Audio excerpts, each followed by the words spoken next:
Yo, what's good, people? It's Too Busy Gaming. We're live, we're direct, and yes, we are in full effect. I don't know how much sleep I've had. I'm gonna keep it 100 with you lot. I've been playing Granblue Fantasy Relink non-stop. Massive shout out to the CyGames team and 4Media Group for blessing your boy with a code. Listen, we got some tips for you. Like I said, we've been playing it non-stop, and of course, we are at endgame now, and there's a few tips that I thought would actually come in handy when you do pick the game up for yourselves. Now, we're gonna try and keep these tips as spoiler-free as possible. You might notice something that might give away some endgame materials or an endgame mission. I do apologize, but all of the tips should actually be handy for when you are starting the game out. If you have been playing it for yourself a little bit early due to the pre-orders obviously going live a few days earlier, then please list any tips that you've got down below. And of course, if you like this type of content, drop a like, follow, hit that subscribe button and join up on the Discord. And also come through the Twitch streams. We will be streaming this game on Mondays and Fridays, mixing it up here and there. We'll be doing some end game quests. So if there's anything that you hear there that you actually fancy, come through, come and get involved. Let's get into this. Now, with the CyGames team absolutely killing it with this game, the first tip that I'm going to provide is familiarize yourself with the menus in the game. There's loads of options that make things feel a little bit overwhelming,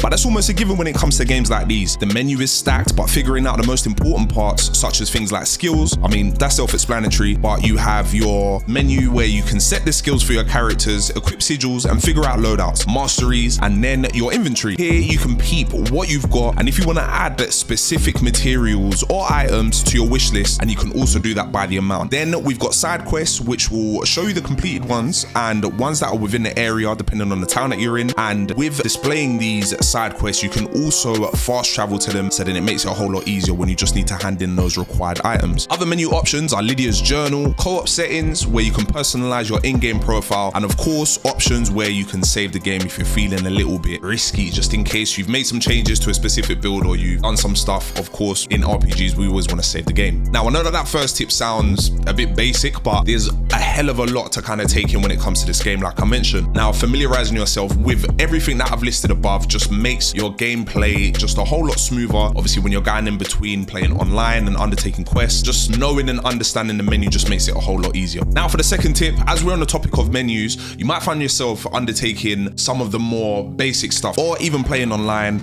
There's two that should also be prioritized, starting with the option quick quests. These quests are similar to like matchmaking dailies. They give good materials and some really good rewards, such as Lyria badges that can be exchanged at Sierra's shack. You also get a gold badge ticket check-in bonus every few hours, which increases the amount of rewards you receive at the end of a quick quest. Do be mindful, these are only usable online. I was racking my brain for ages asking the Discord, where on earth do I use these gold badge tickets? Then we accidentally undertook a quick quest, and that was when I realized, oh snap, that's where you use the tickets, and I'm farming for them a hell of a lot now. Now, those Lyria badges can be exchanged for some amazing items like spellbooks, sigils, rare materials, and even crewmate cards. Now, the second option is actually the Fate episodes. This one I was a little bit confused about for a little while, obviously, as I didn't have that many characters unlocked, but once I started to unlock them, that option actually intrigued me a little bit, so then once I clicked on it, it all made sense. Now, Fate episodes can only be done offline. Do bear that in mind. They can't be done online, so if you are already in the lobby, just let your team know, hopping offline, I'm going to quickly smash out some Fate episodes, and here is why they need to be done. Now, you unlock a new one every 10 levels with the addition of story progress. This is like a deeper dive into the characters themselves to give insight on personal stories. It's not just for lore though, as each character has one, and they offer bonuses such as specific character receiving a health and damage increase, and 2 episodes within their set offers a new sigil slot, which is crucial. And as you play the game, you will know why having more sigil slots is key to this game. Now, on the topic of menus and items, there's one item that might slip your mind, or when you unlock it, you just kind of don't think anything of it. This one is actually called Spellbooks. Now, these come in a few different forms, but will give you either a small, medium, or large, depending on obviously what spellbook you're using. It gives you a large chunk of XP. Handy if you're about to lock in with a new character, because saving and managing your MSP is actually one of the tips in this video, but it is crucial. So listen, get your XP, level up character characters, and of course with the addition of the spellbooks that you will be using obviously on other characters that might not be your main, that you've played the main story with, this comes in handy with getting just some extra MSP just to help you unlock that node. Now for tip number 4, this one goes without saying, when there's elements involved and there's loadouts and there's characters that are specializing in a specific element, and when you're going up against an enemy that's weaker, of course, what am I talking about? Knowing your character's strengths and of course knowing the enemy's weaknesses. This one is a killer. What you can do is before selecting a quest or signing up for one, you can switch tabs to the foes section and it will tell you your effective characters. This is a game changer if you want to make quick work, hit all objectives and score MVP when playing online. The difference in damage output is absolutely ridiculous. I have a clip where I'm going up against one of the ice skeleton bosses, and when I tell you the difference in damage output is absolutely ridiculous, and it gives you a good opportunity to see your build shine. Now again, like I mentioned, on some of the frost enemies is just stupid. I'm telling you, some of the moves that he has in terms of keeping crazy DPS uptime and also, you know, inflicting different ailments to enemies, it's just crazy. But also, if you are getting the game on PlayStation, if you got on PS4, PS5, add me up.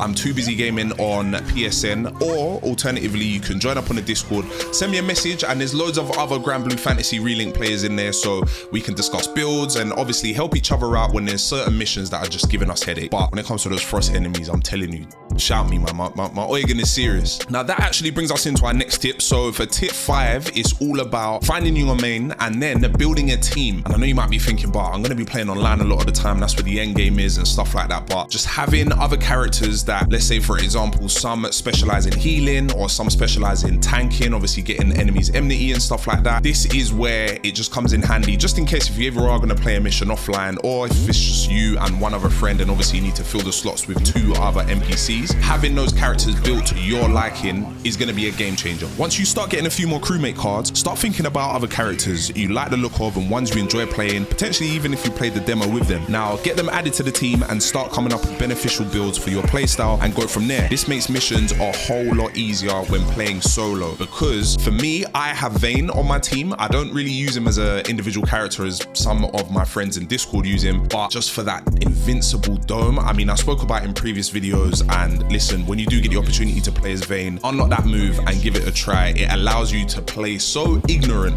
when you are in that dome and you are piling damage onto the boss.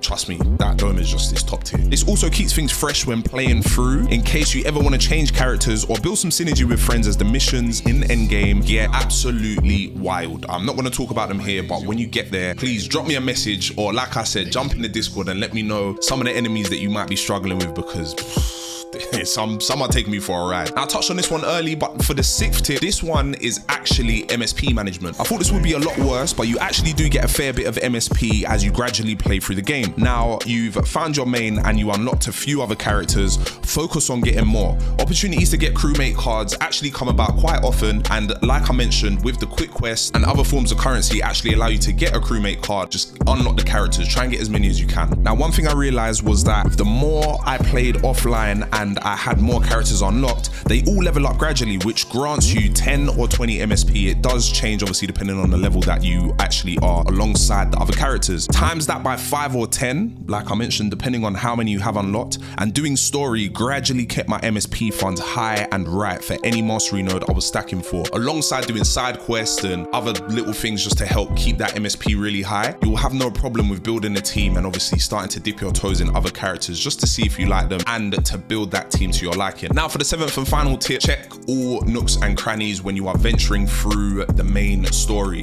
This one, I mean, it sounds pretty normal for like a final tip, and you might be thinking, damn, Bizy, he's chatting nonsense. I guess you might have run out of tips, but take this one from me, yeah? Check everywhere, check every corner. I mean, we do this when we play a game anyway, but trust me, just double and then triple check. Reason being is you can find some enemies that offer a lump sum of money hiding in the corner of a map, or you can find an item you need for a side quest, or you could detect a chest that has some real good and rare loot in it. Now, even on the flip side of checking every single nook and cranny is that even with some items that you get and some sigils, you can actually trade those in at Sierra's shack, and with that currency, you can then use it to get even better stuff. So everything is useful in this game, hence why you gotta check everywhere. I mean, like I said, it's a light tip to round out the video, but it's one that's easily missed. Actually, there's one more. Now, I know that I said that the previous one was the last one, but this one I couldn't pass up because I got close towards the end of the game and I said to myself, there's no way I'm doing all of this crazy damage, beating these bosses in a timely fashion and going absolutely crazy with the game, but I'm not getting rewarded, you know, a little bit more than I already am. Maybe I'm just greedy, I don't know. But on the menu, there's an option which is Lyria's journal. Now, if you click on this, once you go on there, it will give you the option to obviously go through lots of lore about the characters, the enemies, weapons, and all of this crazy stuff. Now, when you do click on it, there's a tab for trophy. And once you click on that one, you will actually be given the option to press square. Now, when you press square, it will allow you to collect rewards for completing tons of little mini missions, little mini side quests that you will just naturally do throughout your playthrough of the game. Now, this comes in the form of currency to level up your weapons, titles, XP, which is in the form of the spellbooks, and lots more. Now, like I mentioned, I did this towards the end of my playthrough, and you can only imagine the amount of rewards I collected. It all comes in handy. I mean, whether you collect it back then or whether you collect it later on, this is almost like an overdraft of items and materials that you can collect. Do not forget about it. And some of the titles are crazy. I mean, I think one of them is like Ruler of the Skies or Godlike, and yeah, some of them's cool. Obviously, if you want to show off with your profile, then that's the way to go about it. And that is about it. Like I mentioned at the beginning of the video, if there's any tips that anybody that's been playing the game nice and early might have for newcomers, please list it in the comment section down below. And of course, if you want to get some quests in, you are struggling with something, or you want to even just discuss builds or tell me why Vasaraga's better than some of the other tanks, lock in with us in the Discord, come through. Like I mentioned, we will be live streaming on Mondays and Fridays here and there with Granblue Fantasy Relink. I will be listing the schedule in the Discord, but that's it from me. If you like this video, drop a like, drop a comment, drop a sub, hit that notification bell. We got more on the way. It's TooBizyGaming. I'm out of here. Peace.